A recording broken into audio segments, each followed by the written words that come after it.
Assalamualaikum warahmatullahi wabarakatuh. Hamdan syukran lillah, salatan wa salaman ala rasulillah sallallahu alaihi wasallam.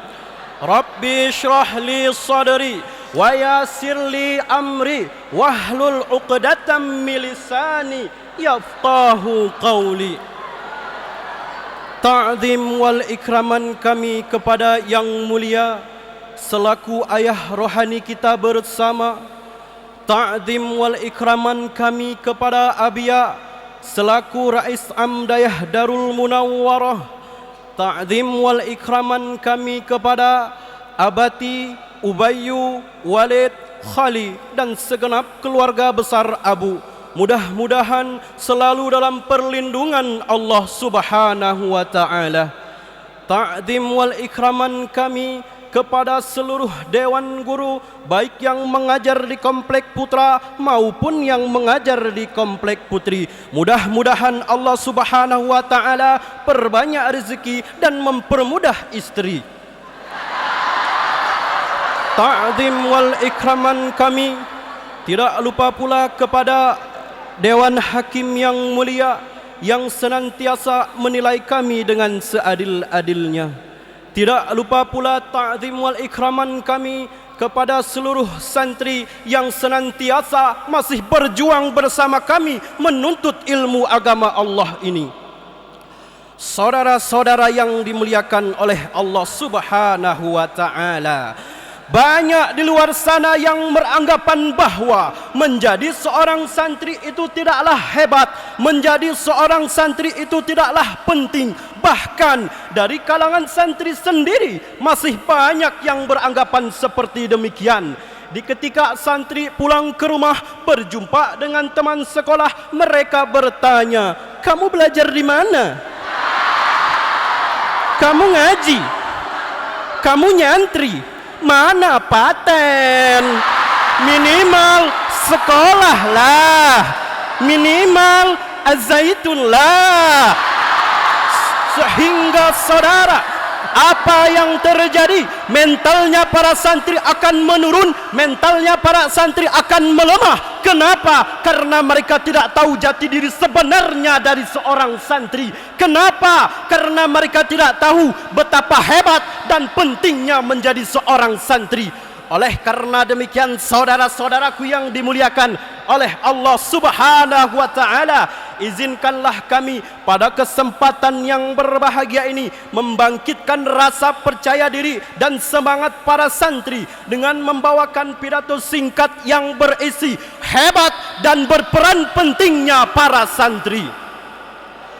Saudara-saudaraku dimulakan oleh Allah Subhanahu wa taala, sangat banyak kehebatan dan kepentingan menjadi seorang santri. Tetapi pada malam yang berbahagia ini kami akan mengupas 3 poin penting saja betapa hebatnya menjadi seorang santri. Mulai dari yang pertama, santri sangat berperan penting dalam kehidupan bermasyarakat. Sebagai seorang santri yang mengikuti pendidikan agama, santri juga diajarkan untuk mengembangkan rasa sikap dan perilaku yang baik. Contohnya seperti kesabaran, keikhlasan, kesosialan dan saling kepedulian antara sesama manusia yang lainnya. Sikap ini sangat dibutuhkan dalam kehidupan sosial yang baik antara sesama manusia yang lainnya. Di dalam pondok pesantren, santri juga diajarkan untuk peduli terhadap lingkungan sekitarnya. Contohnya di dalam dayah kita sendiri, bukan hanya sekadar sehari sekali, bahkan sampai sehari 4 kali kita diingatkan untuk menjaga kebersihan. Bukankah guru kita yang mulia selalu berkata dalam bahasa Aceh, kepada tip-tip gang, bek nale yang boh-boh uke bilik. Bila mana diharapkan kepada mandum santri, bek na yang neboh broh uke bilik. Bila mana urang rana neboh broh uke bilik, nyo resiko tanggung di tempat. Yang artinya kepada tiap-tiap gang jangan ada yang membuang sampah di depan biliknya. Dan diharapkan kepada seluruh santri jangan membuang sampah kecuali kepada tempatnya. Apabila kalian, hai mereka itu, membuang sampah selain kepada tempatnya, maka resiko tanggung di tempat. Saudara-saudara yang dimuliakan Allah, di pondok pesantren ini begitulah kita ditekankan dan diajarkan untuk menjaga kebersihan. Kenapa? Agar kita terbiasa dalam kehidupan sehari-hari, bahkan sampai dalam kehidupan bermasyarakat nanti. Bukan cuma itu saudara, di pesantren ini juga kita diajarkan bagaimana pentingnya menjaga perdamaian, merawat persatuan, memperkuat persaudaraan, serta menolak segala macam bentuk kekerasan. Begitulah hebatnya para santri. Oleh karena alasan demikianlah santri sangat berguna dalam kehidupan bermasyarakat nanti. Saudara-saudaraku yang dimuliakan oleh Allah Subhanahu wa taala, adapun yang kedua adalah para santri adalah sang pewaris akhlak baginda Nabi Muhammad sallallahu alaihi wasallam. Nabi Muhammad diutus ke dunia ini bukan untuk menjadikan para manusia Hokage ataupun ninja, bukan untuk menjadikan manusia pilar ataupun hasira, tapi Nabi Muhammad diutus ke dunia ini untuk mengubah akhlak manusia menjadi akhlak yang mulia. Sesuai dengan sabdanya, innama bu'istu, aku diutus ke dunia ini, kata Nabi Muhammad, liutami masalihal akhlak, untuk menyempurnakan kesalihan akhlak manusia. Imam Abdul Bar dalam kitabnya At-Tahmid menjelaskan bahwa maksud daripada salihal akhlak dalam makna hadis ini adalah seluruh aspek kebaikan yang ada. Contohnya seperti menjaga kehormatan diri, menjaga kehormatan orang lain, berperilaku adil dan lain sebagainya. Dari sini wahai hadirin dapat kita pahami bahwa orang yang sangat berpotensi tinggi untuk mewarisi akhlak baginda Nabi adalah para santri. Betul? Saudaraku yang dimuliakan oleh Allah Subhanahu wa taala, kenapa kok harus para santri? Kenapa bukan orang yang di luar sana saja? Padahal banyak orang sekolah, banyak orang kuliah. Kenapa harus kita para santri? Dikarenakan kita di dalam pondok pesantren ini banyak mendapatkan, baik di dalam kitab suci Al-Quran, ataupun di dalam hadis Nabi, ataupun di dalam kitab karangan-karangan para ulama, betapa hebat dan mulianya akhlak baginda Nabi Muhammad sallallahu alaihi wasallam. Sehingga para santri bukan hanya sekedar mempelajari, tapi mereka juga mengaplikasikannya dalam kehidupan sehari-hari. Contohnya mana? Inilah contohnya santri yang sampai saat ini mereka masih bersabar, mereka masih berikhlas walaupun banyak rintangan dan cobaan menghalangi mereka. Contoh yang lainnya mana? Contoh yang ada di luar sana, misalnya seorang santri sedang mengemudi, kemudian bertemu dengan saudaranya, ia berhenti seraya berkata dengan muka yang ramah, "Assalamualaikum ya ikhwani." "Waalaikumsalam." "Wahai saudaraku, engkau hendak ke mana? Bolehkah aku mengantarmu sampai ke tujuanmu?" "Wahai saudaraku, aku ingin mencari jasa pondok pesantren keliling." "Hah? Jasa pondok pesantren keliling?" Jangan saudara, pondok pesantren keliling itu sesat. Apa? Sesat? Shh, jangan keras-keras. Sesat.